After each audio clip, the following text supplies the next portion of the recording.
Hey there, Pisces Sun, Pisces Moon, Pisces Rising. It's Maggie. Welcome to Moonlit Waters. I'm really excited you're here. I'm going to ask you to quickly hit that thumbs up before we both forget.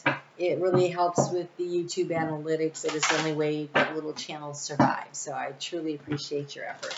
And also the videos for the month of September are out. So check that out.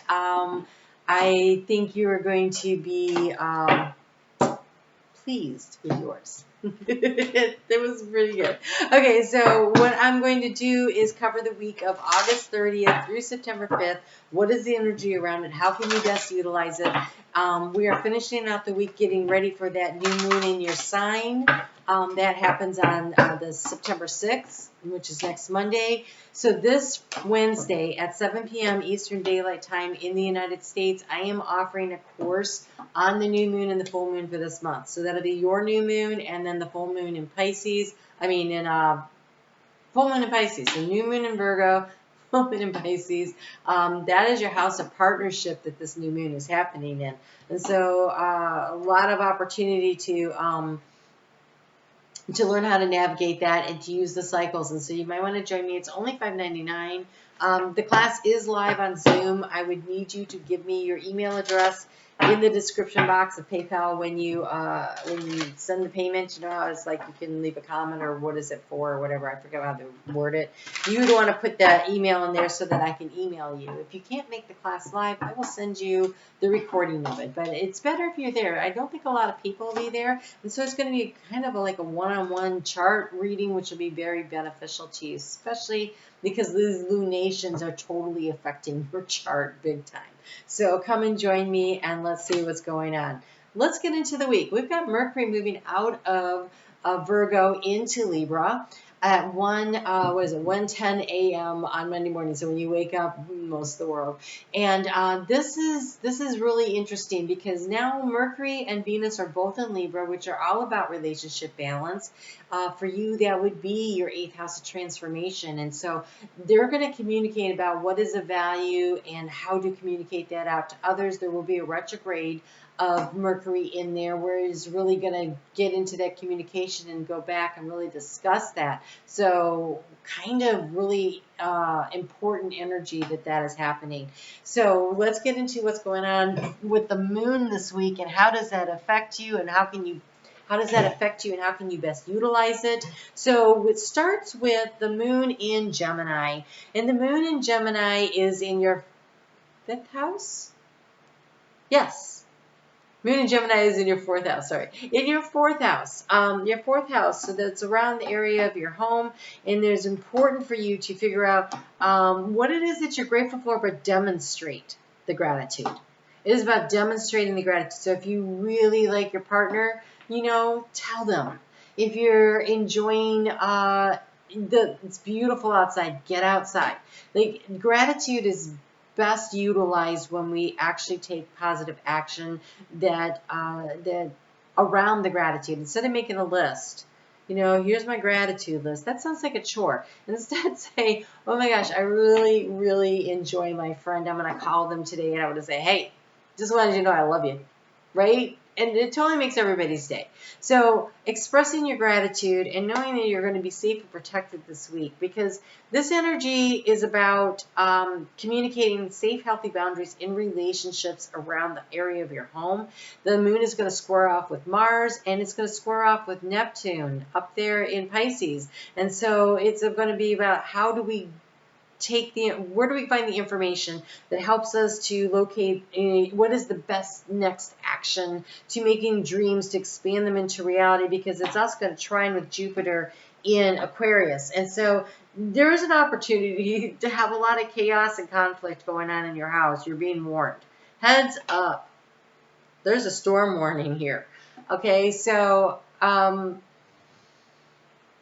when you know it's coming, you can flow with it. When you know it's coming, you go, this is just passing energy. When you know it's coming, you say, but you know what? All this chaos is going on and things in the house is disarrayed, but it's because my kids are home for the week and I'm just really excited to see them. Or, this is such a thing is happening and it will pass. And so be in the now moment and enjoy the parts you can, whatever you can. It is about creating joy in our life, is what we're here to do. And so look for the joy and celebrate the joy when it happens. Really don't worry about, I swear, I promise you, and I am someone who cleans people's houses for a living.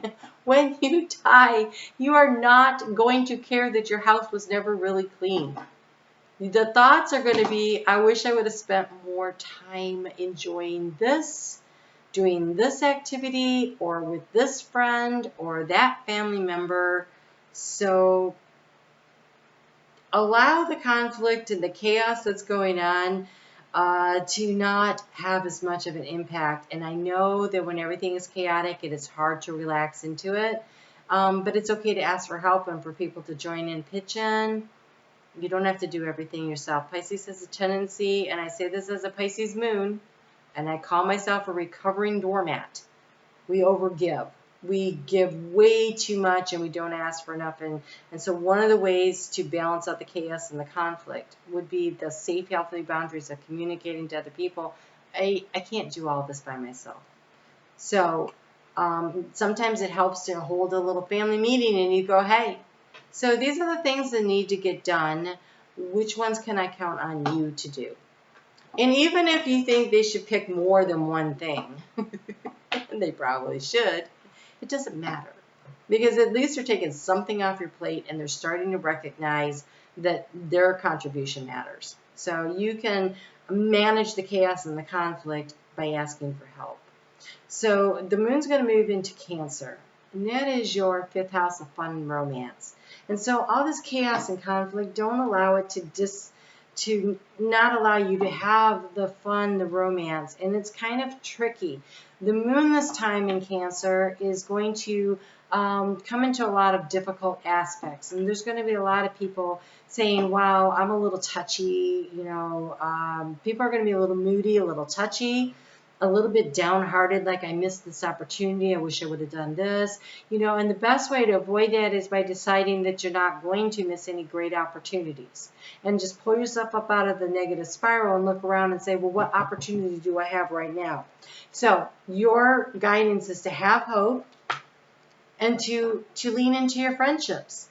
And so if you're feeling like you're not enjoying life, or you missed out, or there's a call of somebody that you really enjoy, and make plans to do something. Even if you don't do it right now, you can make plans for in the near future, right? Don't dwell in the negative.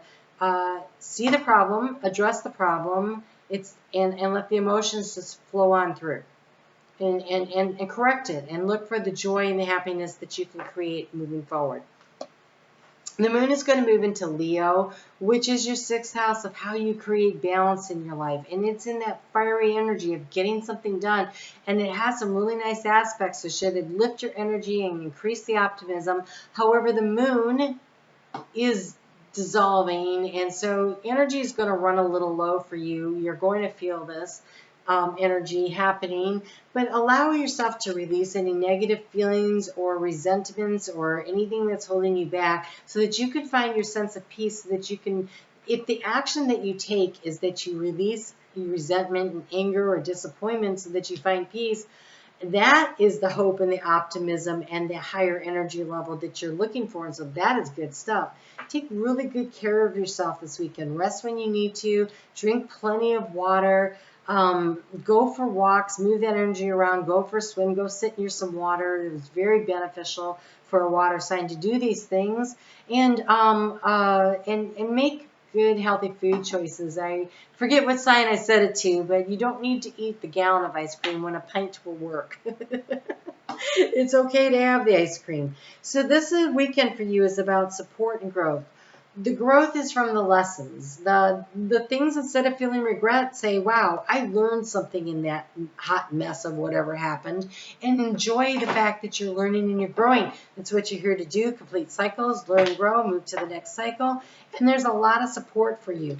The support is divine, the support is your friends here, and the support that you give yourself.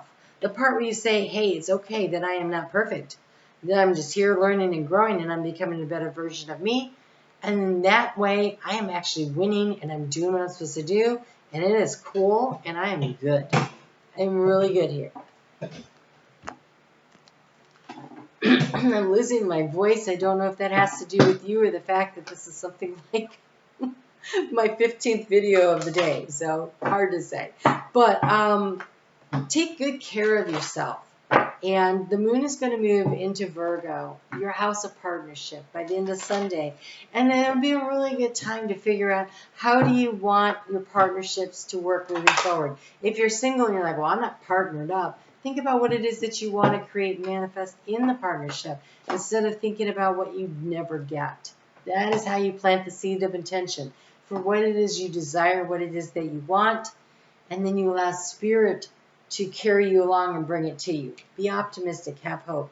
Okay, it might be your throat, because we have sapphire. This is throat chakra. Regenerate your body. Rest, relax, take some time for yourself. If your house is a mess and you can't relax there, go out in the yard and garden. Go for a walk. Get out, relax. You don't have to be home. If it's too chaotic, go someplace where there's peace. Create the space for yourself to regenerate, to feel better this week. Nurture yourself and ask others to help you on the way. Okay? You guys take good care. Check out your monthly sign video. It is out. Wow, it is out. And come back next week and we'll continue the discussion about the energy of the moon. And I would love to see you on Wednesday night, September 1st, 7 p.m. Eastern Daylight Time for the moon class. The information is in the description box below. I would really love to see you. You guys take good care of yourselves, and I really mean that. All right? Talk to you soon.